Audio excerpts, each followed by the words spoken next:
Olá, feliz noite a todas e a todos. Estamos aqui mais uma vez para outra Move Live aqui pela rede social do Instagram do Move, Movimento pela Ética Animal Espírita. E hoje a gente vai falar de um assunto que é quentíssimo e que tem tudo a ver com a camiseta que eu estou usando aqui, ó.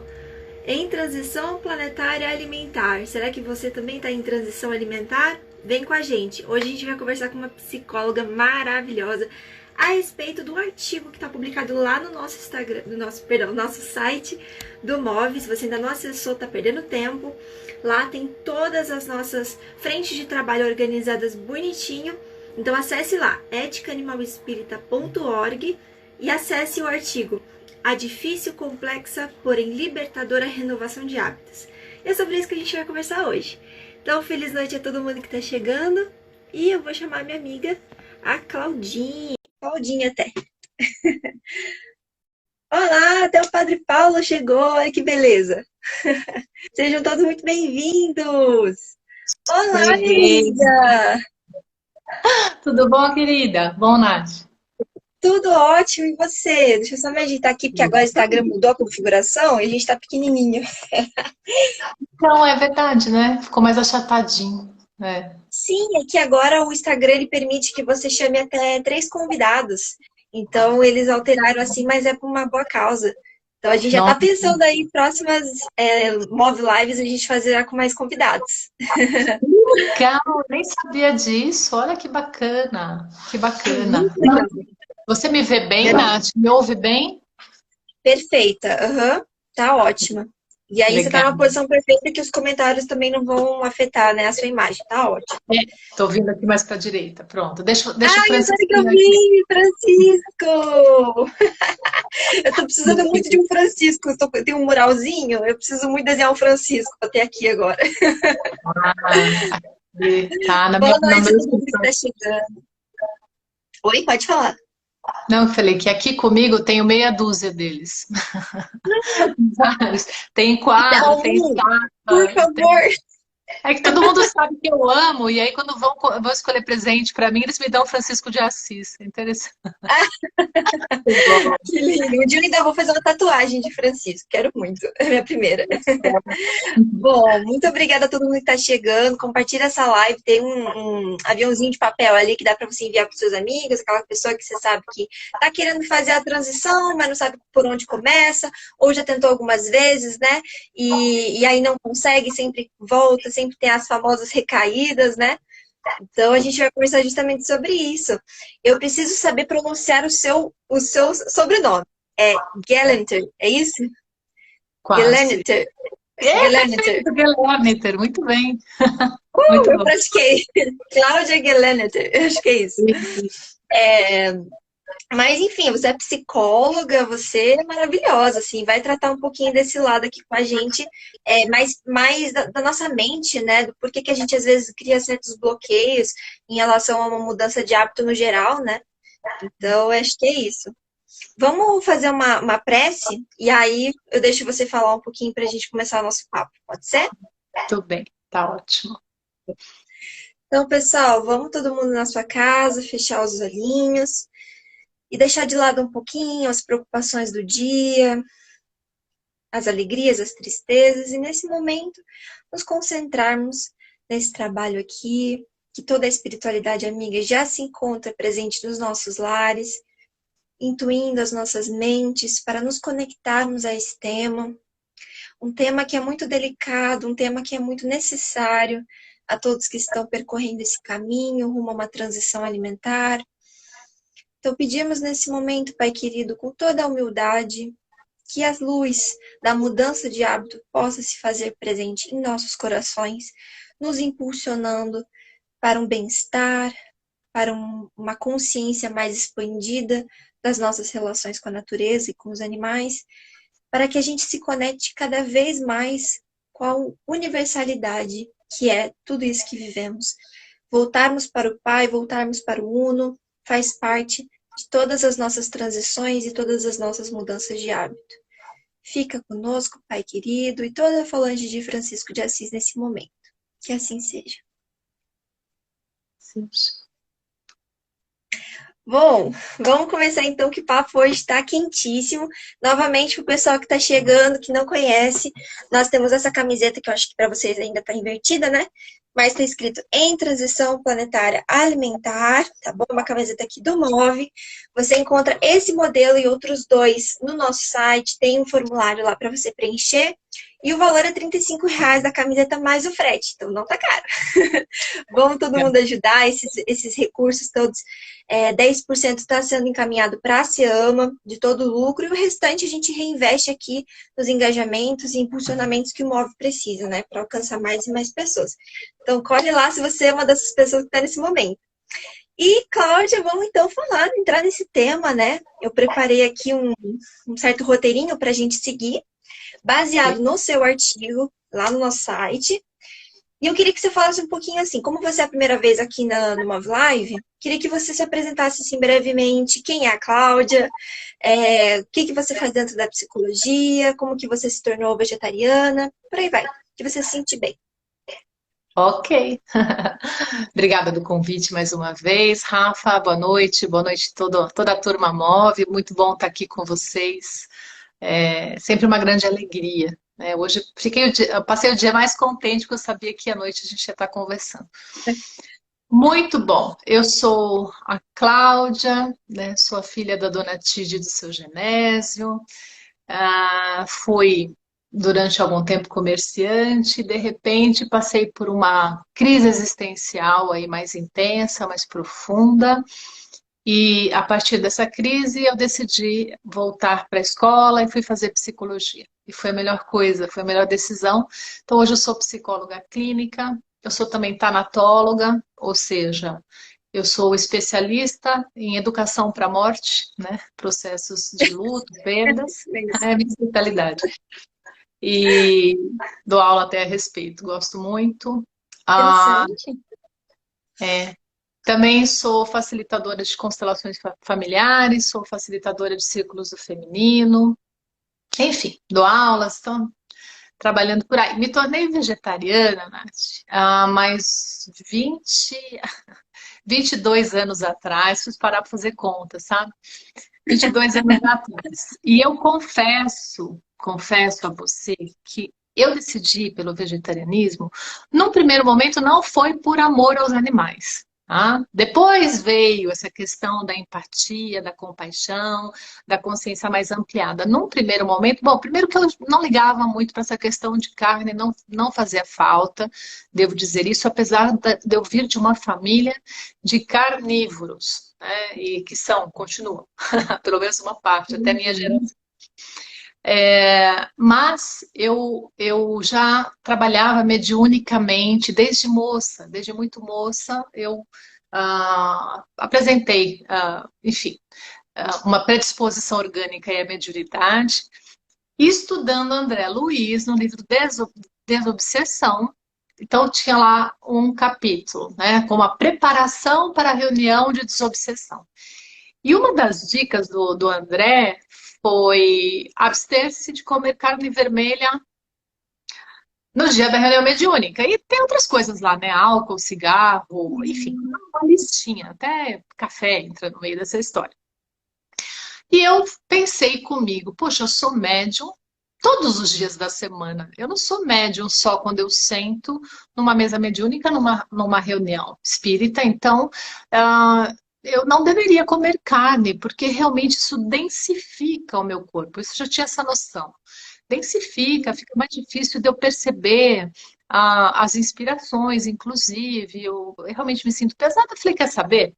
Eu vou parar de comer carne. E aí parei a carne vermelha, depois também a branca, o peixe, enfim, fui tirando. Depois de um tempo, né, lendo muitos artigos, refletindo sobre eles, né, sobre a questão ambiental, enfim, a questão da água, que nós tivemos várias crises hídricas, né, ao longo das décadas. Aí eu comecei a pensar melhor, a sentir melhor, a olhar os animais com outro olhar. E teve mais um ponto, Nath, que foi muito importante na minha viradinha de chave, né? Que acho que é legal a gente falar sobre essa virada de chave daqui a pouco. Eu sempre gostei de fazer fotografia, assim, E aí comprei uma máquina, uma Canon, que uma super lente assim de zoom, que puxava a lua ficava aqui, né? Super linda. E eu comecei a acompanhar a vida dos pássaros, os insetos e a relação deles. Enfim, eu comecei a fazer mergulhos na natureza. E percebendo o cotidiano dos animais, sempre eu fui tocada pelo sentimento, pelas expressões, inclusive nos pássaros. Comecei a reconhecer isso. E aí meu amor foi desabrochando cada vez mais. Então eu fui fazendo essa transição, né, na minha vida. Mas vegetariana há 22 anos, vamos falar assim. Ah, que maravilha, Cláudia. A gente sempre gosta que o convidado traga a sua versão de como que foi a sua conexão, como que foi o seu caminho, até para estimular as pessoas que estão assistindo, que estão ainda pensando em dar esses passos. Então, muito, muito importante, ainda mais na live que a gente tem hoje, né, nesse tema tão legal. Então, vamos entrar no assunto do artigo propriamente dito, né? Você introduz no artigo aquela famosa frase de Jesus, né? Que a verdade, quando a gente entra em contato com a verdade, ela nos liberta. O que você pensou nesse momento com essa frase de Jesus? Então, essa frase, ela é maravilhosa e ao mesmo tempo ela sempre me trouxe uma provocação, porque conhecereis a verdade e a verdade vos libertará, não é? Realmente, é real isso, a gente percebe, conforme a gente vai ampliando a nossa consciência, conforme vamos nos tornando mais lúcidos, nós vamos nos libertando das ignorâncias, da dor, do sofrimento, enfim, do erro, uma série de coisas. Mas o que eu sempre me questionava é, tá, e como chegar na verdade? Porque a verdade nos chega muito fragmentada, né, em cacos. E dependendo da cultura, do tempo histórico, essa verdade é questionável. Então, por exemplo, Nath, 200 anos atrás, se eu estivesse conversando com você numa mesa de jantar, você poderia estar me contando assim: Ah, Cláudia, comprei 3 escravos. E eu te responder: Nossa, eu comprei 8. E aí estaria tudo normal. Então, naquela época, isso seria uma verdade e ok, né? Como ainda hoje para muitas pessoas, a verdade é que está tudo bem. Os animais estão aí para nos servir, então nós podemos abusar dos animais. Isso ainda é uma verdade dentro da nossa cultura que está sendo muito questionada. Tá?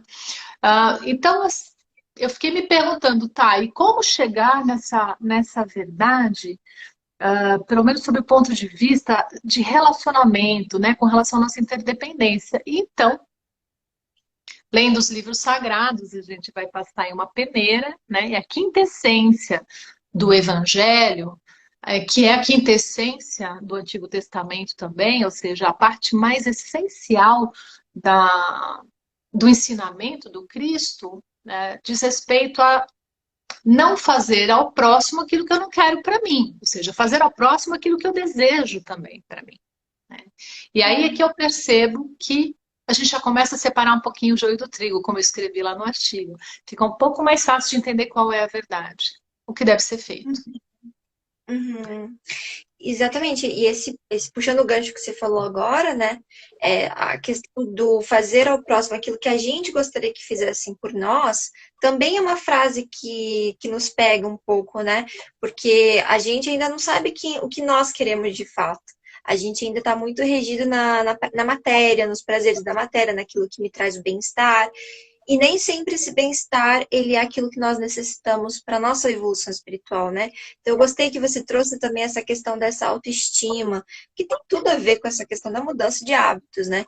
Que é muito doída para todo mundo, mas que é boa para a gente no fim, né? Então, foi mais ou menos isso que você quis trazer com isso, com essa parte?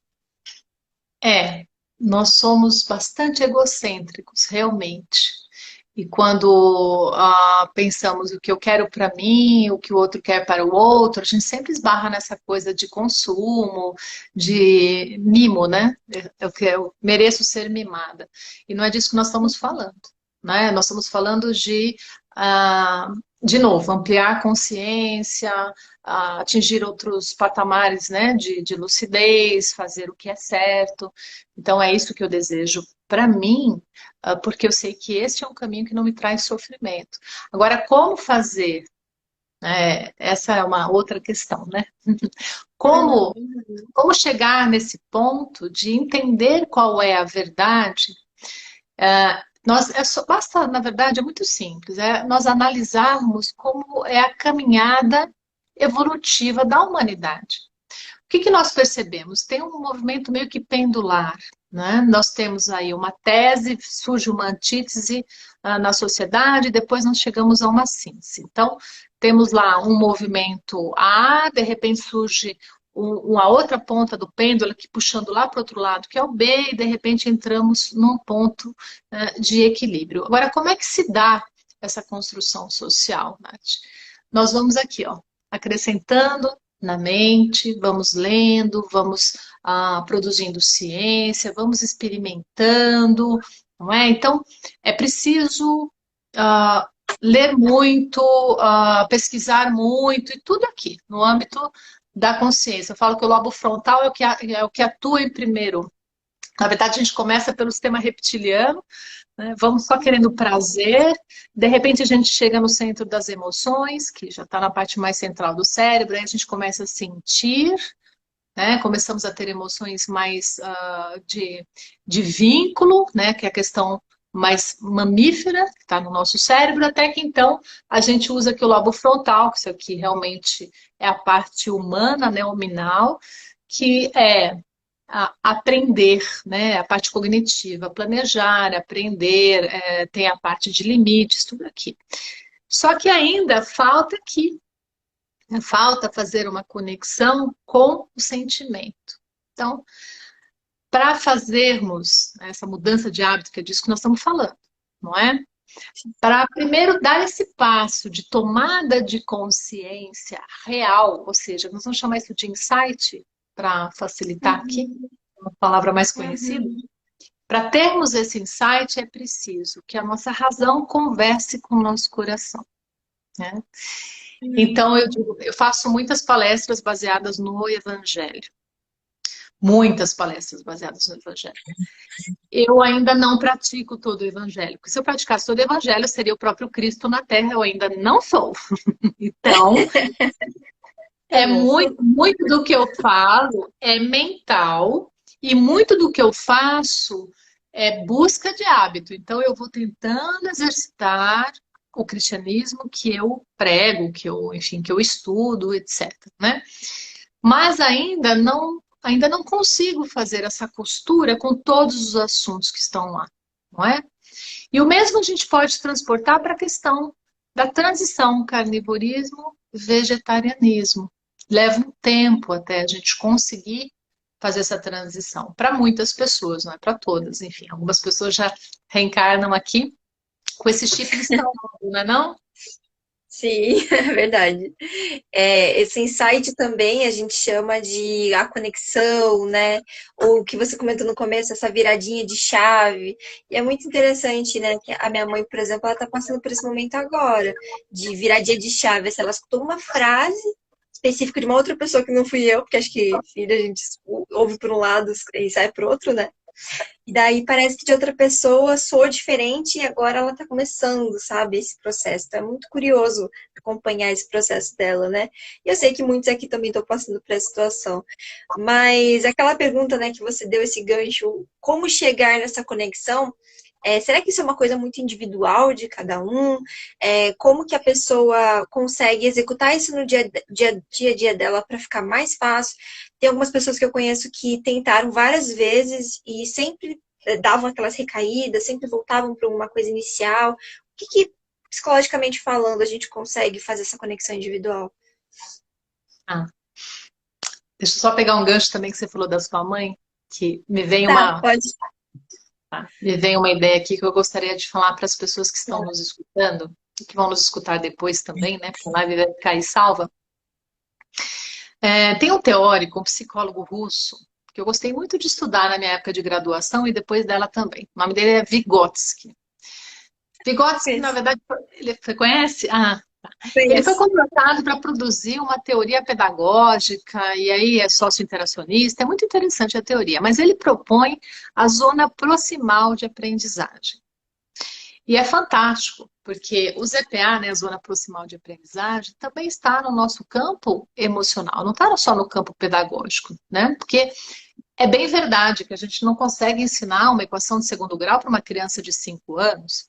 Uma criança de 5 anos vai ter que primeiro aprender a conta de mais, de menos, de vezes, dividir, aí vai entrar uma letra, vai trocar lado, aí, enfim, Bhaskara, enfim. Tem todo um processo, né, de construção da aprendizagem do raciocínio matemático para que essa criança venha, no caso já adolescente, venha resolver uma equação. Nas questões evolutivas, nas questões psíquicas e emocionais, não é diferente, Nath, né? Às vezes nós escutamos, foi isso que você falou, e passa reto. É. Aí a gente escuta e, não sei, parece que eu ouvi Z, a pessoa falou A e eu passo. Aquilo não faz sentido ainda. Faltam alguns tijolos no meu muro para que aquilo que a pessoa está dizendo fale comigo, né? Então, quando, por exemplo, no encontro de Maria de Magdala com Jesus, Maria Madalena, não é? Ela se encontra com Jesus ali perto, né, em frente ao lago, ao mar da Galileia, e ela, naquele momento, ela dizem, né, que saíram 7 demônios dela, mas enfim, mas naquele momento ela já se converte. Todas as outras mulheres que tiveram que eles se converteram, não é o que está escrito. Não é o que está escrito. Até hoje não é assim, não é? Então, fez um sentido absoluto para ela, o olhar a palavra, ou seja, na verdade estava na zona proximal de Maria. A Uhum. compreensão daquele conteúdo e ela introjeta o conteúdo porque estava com o coração pronto para introjetar esse conteúdo. Então, ela estava no limiar ali daquela aprendizagem. Quando a gente fala em vegetarianismo, é a mesma coisa. Né? Às vezes o assunto passa tão na periferia, tá tão longe da minha realidade isso. E aí algumas pessoas falam, olha, eu vou na tua casa, mas eu não como carne, posso levar o vinagrete no churrasco, né? Você fala, ah, Uhum. legal, traz o vinagrete. E aí eu fico ali comendo a picanha e a pessoa tá no pão com vinagrete, o papo tá rolando solto, mas eu não paro para avaliar o que será que levou essa pessoa a vir na minha casa e trazer o vinagrete? Por que será que ela não quer comer mais a carne? Porque estou ainda distante, de repente a minha família, aquilo está tão ainda intenso. É importante eu dizer isso também, quebrando um pouquinho o nosso roteiro, Nath, mas é que eu acho que tem que fluir, né? Claro, perfeito. Tá. É muito importante que a gente leve em conta também que para chegarmos nesta zona proximal de aprendizagem, é preciso muitas vezes romper com padrões, com paradigmas, com leis implícitas e explícitas do nosso sistema familiar. E isso é muito forte dentro de nós. Nós somos absolutamente fiéis, né, quando crianças ao nosso sistema. Então, se o sistema, inclusive, muitas vezes, o que vai à mesa de uma família é o próprio cerne do pertencer. Isso tem muito dentro da cultura italiana, judaica, por exemplo, onde o comer, eu sou italiana, então posso dizer isso também, o comer é algo que está aqui, roda no sangue, né, daquele sistema. Uhum. E aí, se o sistema tem como costume se alimentar de carnes, o que que acontece quando um membro chega e fala assim, então, eu vou parar de comer carne? Todos os outros vão condenar, na maior parte das vezes, acabam condenando esta escolha, porque é como se fosse uma traição. E aí começam aquelas questões que são tão comuns, né? Ah, mas aí vai te faltar proteína, você vai acabar ficando doente, vai faltar ferro no sangue, né? Você tá um chato. porque agora vem aqui e não come mais a minha comida, então você não me ama, porque eu preparei com tanto carinho essa carne, como você não vai comer? Sempre isso. Uhum. Então, este é um grande desafio também. Por vezes a pessoa já está pronta para dar espaço, mas as questões emocionais de vinculação do sistema de origem acabam trazendo aí uma timidez, uma dificuldade no mundo interno da pessoa, causando realmente um conflito, tá? Então, acho que é importante a gente levar em conta que quando nós começamos a ler os artigos, a acompanhar, né, essas discussões mesmo ambientais e éticas, né, com relação aos animais, num primeiro momento nós podemos negar, acontece mesmo uma negação, porque é muito difícil essa tomada de consciência. Ela é muito dolorosa, gera culpa, né, gera mal-estar. Então, muitas pessoas dão um passo para trás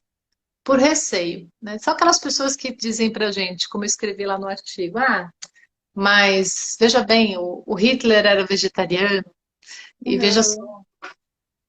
vão se defender através dessas negações. Já chegaram a falar para mim, mas o Chico Xavier comia carne e o Hitler era vegetariano. Eu já escrevi um artigo Uhum. baseado nessa frase, justamente para romper com essa ideia que é esdrúxula, né? Manda pro Não, Move. Vamos já publicar esse mandei. artigo.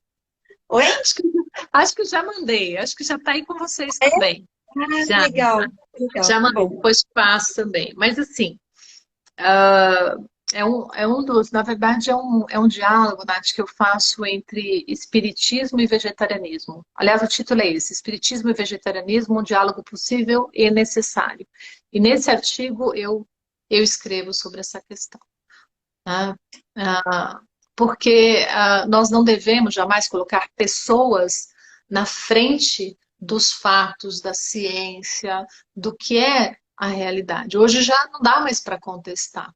A necessidade do vegetarianismo já está sendo preconizado pela ONU, enfim, até o próprio Bill Gates falou aqui há pouquíssimo tempo que nós precisamos urgentemente nos tornar vegetarianos. Se não for por amor aos animais, que seja por amor, e aí é um movimento mais egoísta, por amor aos próprios humanos, porque isso é um ecocídio o que nós estamos fazendo. O planeta não aguenta mais.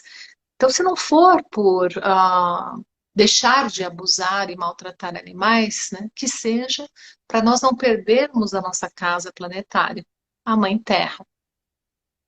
Mas aonde eu estava? Eu estava falando dessa questão da negação. Quando nós conseguimos transpor, né, ultrapassar essa negação, a gente entra numa angústia danada, né? Geralmente dá uma angústia, a gente fala assim, nossa, como que eu fiquei ignorando esse assunto por tanto tempo, né? Que coisa.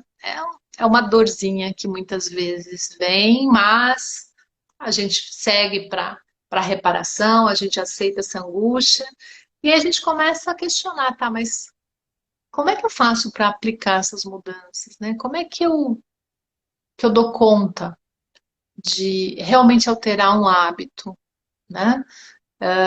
Porque existem alguns entraves. Para algumas pessoas isso é mais simples, para outras não. Tem um mito por aí que dizem que 21 dias repetindo. Ah, é, sim. Na verdade, você sabe de onde surgiu essa questão dos 21 dias, Nath? Alguém já te contou? Não. Não faço ideia. É um livro da década de 60, escrito por um cirurgião plástico, em que ele, assim, nem tinha ciência, o livro dele não é científico. E aí, na verdade, alguém pegou esse conceito dos 21 dias e difundiu, e, enfim, não é ciência, né? Mas os últimos artigos sugerem mais de 60 vezes, né, que nós, por exemplo, eu quero instituir o hábito da meditação na minha vida. Uhum. Eu, como instrutora de meditação, percebo essa dificuldade. As pessoas querem muito meditar, mas têm dificuldade de colocar essa prática no dia a dia. Então, o que eu indico? Comece com 2 minutos por dia de Uhum. mindfulness. 2 minutos. Porque o hábito não é uma questão do tempo no dia, mas da frequência. Fazer todo dia um pouco, o cérebro vai entendendo que para mim é importante a repetição desta prática, né? Então, 2 minutinhos por dia, depois vamos aumentando para 4, depois para 8, 16 minutos. A ideia é manter todos os dias a prática, né? Com relação a, a outros hábitos que a gente quer inserir, é a mesma coisa, né? Então, por exemplo, quero me tornar vegetariana. Será que é legal tirar toda a carne de uma vez só? Umas pessoas fazem isso. É um pouco mais arriscado, né? Que é algo que você comentou lá atrás. É mais Uhum. arriscado porque, de repente, a onda fica muito grande, de repente, fica muito difícil e a pessoa fala: ai, não nasci para isso. Desisti. Uhum. Ah, nossa, super tentei, gente. Mas aí não é para mim, sabe? Então, voltei a comer, né? Porque não deu certo. Assim como eu indico na meditação, eu também indico no caminho para o vegetarianismo. Vá aos poucos, vá aos poucos, está tudo bem. É que às vezes as pessoas sentem uma angústia, têm muita pressa, porque estão se sentindo culpados, né? Ainda assim, eu repito, vá com calma, vá com calma, não queira abraçar o mundo. Até porque existem algumas dificuldades quando nós decidimos ah, nos tornar vegetarianos. A família, já comentei, né? As reuniões de Sim. família, né? Às vezes fica difícil estar com os familiares quando de uma hora para outra nós decidimos tirar totalmente a carne da nossa dieta. Mas Oi, Cláudia, eu, desculpa te cortar. Será que tem como eu ler para o pessoal que está em casa aqueles 4 itens que você separou? Que a pessoa, quando começa a se tornar vegetariana, ela passa a ter esses dilemas assim, sociais? Pode ser? claro, Aí, por aí favor, você continua aqui. por Ó, favor. pessoal, lá no nosso site, tá bom? Então, primeiro, participar das reuniões de família e mesmo com amigos poderá ser um desafio, que é o que você está falando. Não tanto por conta da pessoa e sua nova dieta, mas porque muitos insistirão para que coma os mesmos alimentos básicos daquele grupo. Na maior parte dos agrupamentos, a questão da alimentação pode representar o próprio cerne do pertencer. O tema faz parte de regras implícitas do combo de leis do grupo e tem enorme poder sobre o inconsciente de todos os seus membros, incluindo o daquele que decidiu mudar a dieta. É perfeito, né? Essa observação, a maneira como você construiu, porque não está muitas vezes ali, né? Mas a própria convivência, o inconsciente da pessoa faz, pô, acho que eu não pertenço mais a esse grupo porque eu já não consumo mais o que eles consomem, né? E, gente, batata frita e açaí salvam uma vida, viu? Te falar, toda vez que eu saio, eu como antes, para não ficar morrendo de fome, e aí eu fico só beliscando ali uma batatinha, uma polenta frita, que é muito boa, e o açaí. Sempre tem, todos os lugares tem. Porque o Verdade. importante é a convivência ali social, né? E é uma coisa que eu sinto assim, que você tem que realmente trabalhar a repetição, porque as pessoas não vão entender logo de cara, mas conforme você vai insistindo nessa mudança de hábitos, vai ficando natural e você vai entendendo que você continua pertencendo àquele grupo, mesmo com a sua mudança, né? Isso. O número 2. Deixar de sentir o prazer no paladar, através dos alimentos de origem animal, principalmente as carnes. Isso também é uma coisa psicológica, né? Porque muitas vezes, para mim foi tranquilo, mas eu sei que para muita gente parece que a pessoa fica com uma indisposição, às vezes parece que a pressão cai, a pessoa fica sentindo mal-estar e aí acha que é pela falta da carne, né? Mas muitas vezes, se você faz o exame, obviamente, tem que fazer o exame de sangue a cada 6 meses, comprovando que você não tem nenhuma alteração, é de fato muito psicológico isso, né? E vou te dizer, viu? Acho que você vai concordar comigo. Quando a gente se torna vegano, o quanto nosso paladar muda, né? E o quanto a gente passa a entender que tudo no prato é importante e faz sentido. A gente vive uma sociedade que até o termo é carnista, né? Que a carne é o ponto principal, né? O auge do prato é a carne, é a mistura. Quando a gente se torna vegetariano, não, a gente entende que o arroz, o feijão, né, os legumes, a salada, tudo isso importa para a gente ter uma alimentação saudável. E aí o sabor muda, né? O tempero. Muito doido, né? Que você sente a mesma coisa também, Cláudia? Sim, eu tenho uma amiga nutricionista que diz que a cada 15 dias, conforme nós vamos mudando o hábito alimentar, o nosso paladar também vai se alterando. Então, por exemplo, na retirada do açúcar, a gente, no começo é difícil, a gente quer que tenha aquele mesmo tom de doce, depois, de um tempo sem o açúcar, quando a gente ingere o açúcar, aquilo vira um melado, porque o paladar já está alterado, né? Um grande dilema que eu percebo com as pessoas, na verdade, é um preconceito até. As pessoas acham que se retirar a carne, as outras coisas não têm muito sabor, que a comida fica insonsa. Aliás, muita gente vai direto para as massas, né? E acredita que tem que Sim, comer, né? Então, aquela pergunta que as pessoas falam, mas se eu tirar a carne, eu vou comer o quê? Então, não tem noção de como é possível fazer alimentos deliciosos, assim, muito bons, né, para o paladar e sem carne, né, sem carne. uhum.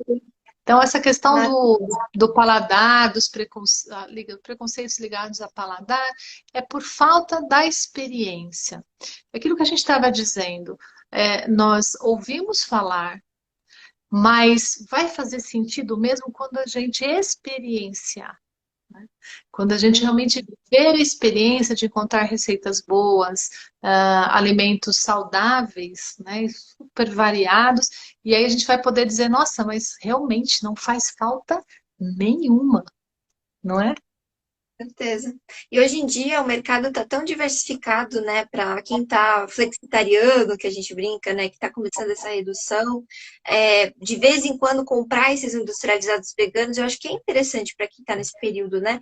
Ou pelo menos testar ali a proteína de soja, né, fazer os temperos ali, ver como é que faz a proteína de soja, porque é muito semelhante, assim, a textura, o sabor, acaba ficando muito parecido e ajuda a pessoa a começar a desapegar sem ser uma coisa muito brusca, né? Sim. E tem outras duas coisinhas que você anotou, né? O número Opa, 3 vamos lá. é enfrentar o preconceito de algumas pessoas, ainda ligadas ao carnivorismo, que, por conta da pressão causada por alguns vegetarianos mais radicais, muitas vezes erroneamente ofensivos e agressivos, relutam a ideia e a pessoa por conta de suas escolhas alimentares. Nossa, Cláudia, quantas vezes a gente vê isso, né? É um pouco triste até, muito do nascimento do MOV está atrelado a pessoas que nós víamos, né, vegetarianas ou veganas dentro do próprio movimento espírita, ou seja, pessoas cristãs, né, e o utilizavam de uma maneira muito agressiva, né, não incentivavam a pessoa que estava no processo, que estava na sua caminhada. E aqui o MOV é diferente, né, a gente tem uma postura de aplaudir cada passinho pequeno que seja que a pessoa consiga fazer. Ah, Nath, eu só consigo parar uma vez na semana, fazer a segunda sem carne. Parabéns! Nossa, você economizou água, solo, é, é, CO2, enfim, a gente tem uma listagem, né, de coisas que nós conseguimos impactar, reduzir de impacto ambiental e salvar um animal por dia, né? Um dia sem carne salva um animal. Então, é uma coisa assim que é muito, muito merecedora, né? Um animal que você salvou é maravilhoso. Então, eu acho que é muito essa coisa, assim, da gente abraçar, acolher, respeitar o tempo de cada um, porque simplesmente se a pessoa não estivesse fazendo nada, olha a diferença que ela tá do processo agora e o processo que ela começou. O que que ela causou de mudança na vida dela, né? Isso que é maravilhoso e importante. E o quarto, para a gente encerrar essa parte, fala assim: encarar o mundo que ainda hostiliza, escraviza, mata e consome animais. Olhar para isso com lucidez e coragem não é simples, pois esse despertar da compaixão pelos animais muitas vezes se depara com a impotência diante de muitas injustiças. Sabemos que para eles a defesa depende quase que totalmente de outros humanos. Nossa, Cláudia, eu queria muito que você falasse sobre isso, porque eu acho que a gente tem etapas num processo de revelação, né, dessa verdade que nos liberta, né, que é essa temática, em que até hoje, né, eu tô 6 anos sem consumir carne e todas as vezes que eu vejo algo me machuca. Saber que isso ainda existe, que por mais que esteja num processo de diminuição, existe. Hoje está morrendo, a cada segundo está morrendo animais, o planeta está sendo cada vez mais devastado e dói demais a gente, né, limpar os olhos, como Jesus fazia, e enxergar essa verdade. Eu queria que você falasse um pouquinho desse processo que é doloroso para cada um, né? É, e é até preciso tomar um pouco de cuidado com esses sentimentos que são bons, né? É bom a gente sentir compaixão, a gente ter empatia, porém, se nós ficarmos o tempo todo mergulhados no que é, né? Sem ter, né, a certeza de que estamos caminhando evolutivamente, estamos evoluindo, ou seja, sem a esperança e sem a percepção de que está aumentando, sim, o número de vegetarianos e veganos, não é? Graças a Está Deus. tendo uma maior conscientização. Então, se a gente não colocar esse contraponto, né, se a gente não ampliar a nossa percepção também no positivo, nós podemos até adoecer. Eu já cheguei a receber três pacientes veganas no meu consultório que vieram se tratar por conta da angústia de viver no planeta Terra, tendo já essa consciência ampliada. Então, gerando realmente uma síndrome ansiosa. E aí também não é legal, porque o que que acontece? Como é que nós vamos ajudar, se nós queremos ser enfermeiros, como é que nós podemos ajudar adoecendo? Nós não vamos conseguir ajudar adoecendo. Então é preciso também ampliar a nossa compaixão, não só com relação aos animais, mas também às pessoas que estão em ignorância, que cometem crimes. Eles também pertencem. Se a gente está no planeta de provas e expiações, Natália, se a gente está aqui inserido, é porque todos temos sombra e luz em algum nível, né? Nós fazemos algum mal ainda por ignorância, né? Então, é preciso perceber que ainda é preciso que haja escândalos. Pronto, é isso. Ainda tem, né? Ainda existe uma caminhada e faz parte, né? Só que, óbvio, essa é uma diferença. Vamos nos indignar? Sim, vamos ficar indignados, mas a indignação boa não é nem a que traz revolta, que você falou um pouquinho sobre isso, né? A raiva, a revolta, o ataque. E ela também não é boa se ela me adoece. A indignação ela é boa quando ela está no caminho do equilíbrio. Qual é? Então eu vou fazer diferente. O que eu puder fazer diferente, eu faço, né? Eu, Cláudia, ah, não vou consumir. Eu, Cláudia, sei escrever, então eu vou escrever a respeito. Eu, Cláudia, sei falar, então eu vou falar um pouco a respeito. Isso é o que eu posso fazer. Bem tratar os animais com os quais eu convivo, né? Eu até estava brincando com o Rafael outro dia, conversando, aliás, outro dia faz um tempão. A gente estava falando do dilema da barata. Como, como Como lidar? Nós já estamos aqui discutindo a questão de não maltratar barata, quer dizer, então é tão interessante. Mas esse ponto que você colocou, que eu coloco no artigo, ele realmente é um ponto de difícil equilíbrio para as pessoas, mas é muito importante tomar a consciência, nós vamos sentir a dor pela dor dos animais, nós vamos lamentar, mas não adianta se destruir, né? É preciso também se cuidar. E como é que a gente se cuida? Repito, trazendo o positivo aqui para frente junto, né? E ampliando a nossa compreensão também com os carnivoristas, enfim. Você comentou um ponto muito importante, que o MOVE nasce também desta intenção de acolhimento para aqueles que estão dando os primeiros passos, mas ainda não conseguiram se tornar vegetarianos veganos.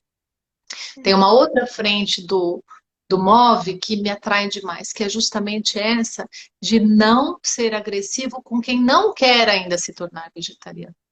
Porque também tem essa questão. Tem aqueles que dizem, não é para mim, eu não quero, eu vou continuar consumindo. E quem participa do movimento do MOVE sabe que não é para combater, né? Não é pela guerra. A gente traz a comunicação não violenta como pressuposto, né? Como uma ferramenta do caminho. Nós acreditamos no que o Gandhi propõe, não é? Uhum. É o Assim, ahimsa, a não uhum, violência. uhum. Inclusive, pode falar um pouquinho sobre isso, que você também fala desses aspectos religiosos, de algumas religiões, a maioria, né, das religiões do Oriente tem isso como pressuposto, como base da religião, e dentro do MOVE a gente também está buscando isso, né? Porque a gente pertence às nossas religiões ocidentais, né, a doutrinas ocidentais, e no seu cerne o espiritismo é vegetariano. Mas por que que isso não é executado? Então também tem esse aspecto, se quiser comentar um pouquinho. Sim, né, no Oriente é mais simples. Se nós tivéssemos nascidos ali, filhos de yogis, yoginis, na base do Himalaia, ia estar mais fácil, né? Porque realmente o pressuposto, dentro do Vedanta, dentro da doutrina do yoga tem 8 braços, né? E tem os yamas e os niyamas, que seriam as condutas morais, né? O que se deve fazer e o que não se deve fazer no mundo. E entre o que não se deve fazer, nós temos o ahimsa. É um dos pressupostos que está ali dentro da filosofia do yoga. O ahimsa é não ter violência. Violência contra quem? Contra nenhum ser. Todos os seres têm o direito de existir, né? De estar. Então, não é para ter violência. E aí fica mais fácil, nascendo lá, bebendo dessa cultura, né? Dentro do budismo, a questão é um pouquinho diferente, é pela questão de metempsicose. Né? De repente, eu estou aqui comendo pedacinho de carne que é de uma vaquinha que foi minha mãe na outra vida. Né? Então, tem esse receio também ali entre eles. Então, realmente, entre os budistas existem muitos vegetarianos. Aqui na nossa cultura, nas religiões, o que que nós aprendemos? Que animal nem alma tem. Nem alma tem. Pois é. Nunca foi. Aliás, os animais foram utilizados e ainda em algumas religiões ainda são utilizados, né, como dentro do sacrifício. Mesmo dentro do judaísmo, nós temos ainda temos, né, alguns judeus têm aquela prática de pegar uma galinha e rodar em cima da cabeça para que a galinha leve os pecados embora, o que se fazia com o cordeiro, né, pouco tempo atrás. O cordeiro ainda é servido nos jantares de Pêssar.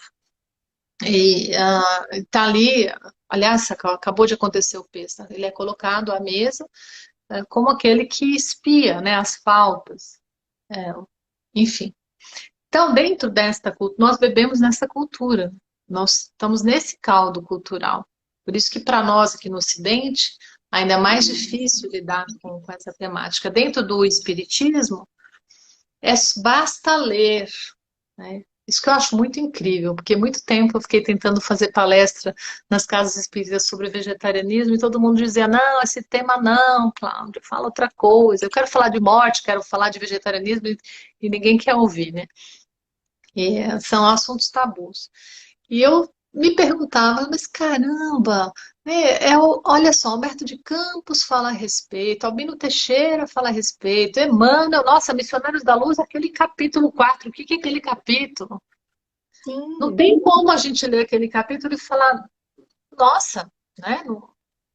Então, eles estão dizendo aqui a questão ah, do vegetarianismo, né?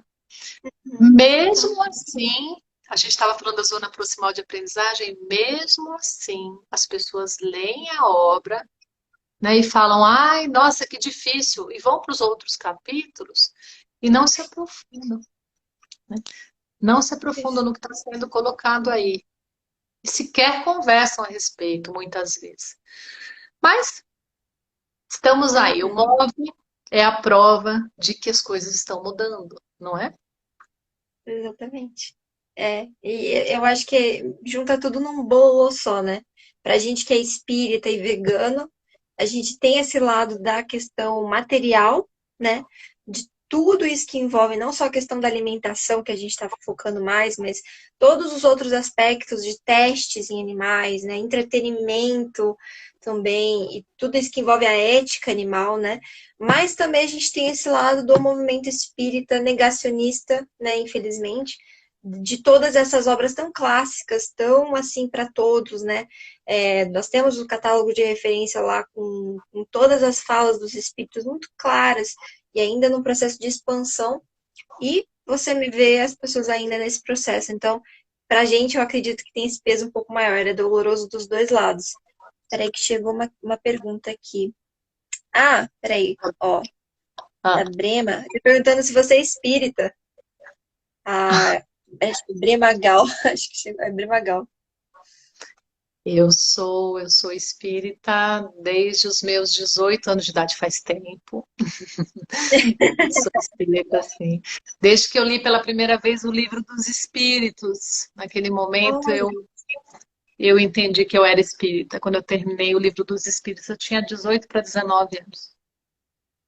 olha só, e aí só você da sua família se tornou espírita? Não, na verdade, a minha mãe já tinha médium, já era médium de evidência, minha avó também. Espiritualistas, vamos chamar assim, né?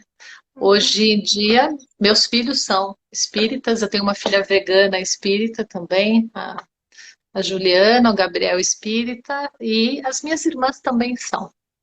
As minhas irmãs Chama a também. Ju pro move. Quantos anos ela tem? A Dudu tem 33 anos, a minha filha.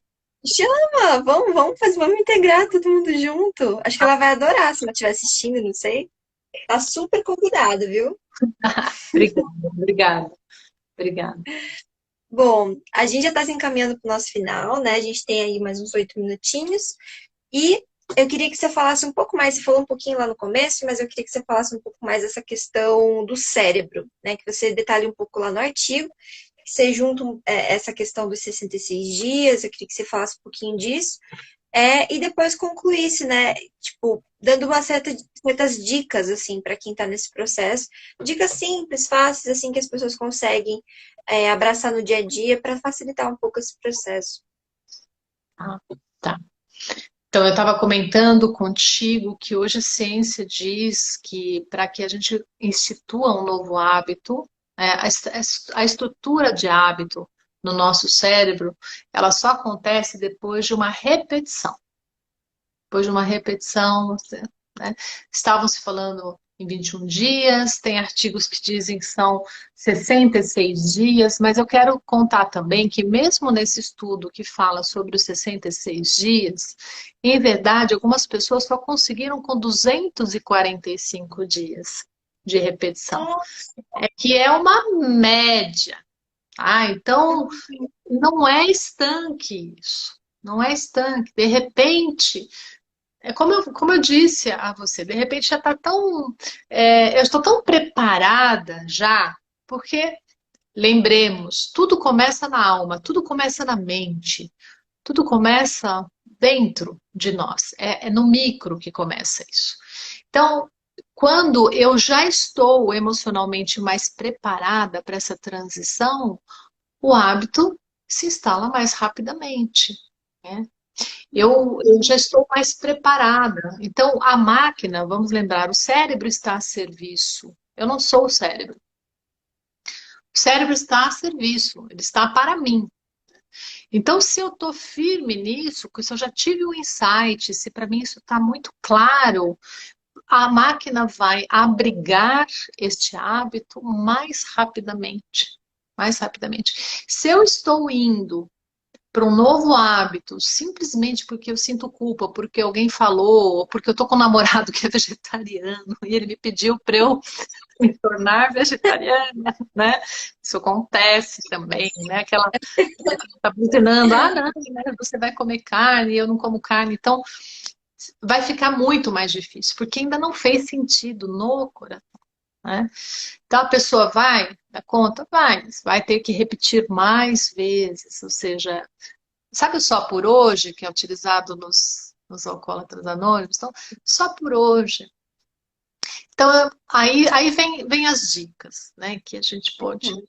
como eu comentei, comece pela carne vermelha, reduzindo a carne vermelha. Tá? Se você come carne vermelha 5 vezes por semana, tente reduzir para 3. Depois, tá legal, tá bom assim, descobri receitas novas, que bacana. Reduz para 2. Depois vai para 1 vez por semana. Nossa, consegui ficar sem carne vermelha? Não estou sentindo falta. Aí vamos começar a olhar para a questão da carne dita branca, né? Os Uhum. frangos, o porquinho, né? Ah, consegui tirar a carne de porco. Olha que legal. Nossa, você tirou os processados. Deus abençoe. Que bom, teu corpo Amei. agradece. Menores chances de câncer, né?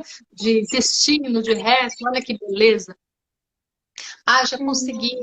E aí depois vem o peixinho, enfim, paulatinamente, no tempo. Isso é bacana por quê? Porque não causa um impacto muito grande no sistema familiar, como aquele item que você leu, que está no artigo. O impacto é menor no inconsciente da pessoa também, que está ali fazendo essa transição, fica menos agressivo, né, com relação a tudo isso, né, a paladar, a pertencimento, a tudo, né, vai facilitando para o corpo também nessa adaptação, se bem que o corpo adora quando a gente retira esses elementos, o corpo não reclama, viu, gente? Com É, certeza. É a mente que reclama, né, Cláudia? A mente exato. reclama, o corpo agradece. Exato. Agora, outro ponto muito importante: procure um nutricionista. São Uhum. ótimos profissionais, absolutamente necessários quando a gente fala em transição de hábitos, né, alimentares. Eu vejo muitos vegetarianos e veganos cometendo erros crassos, né, que são um desserviço para a própria saúde. Então, aí o que acontece? Eu cuido do outro animal, mas eu que sou um animal também não me cuido, né? Então, aí vai direto, vai comer, né? O quê? Farinha branca, né? Muita massa, e aí aquela situação, falta as fibras, enfim.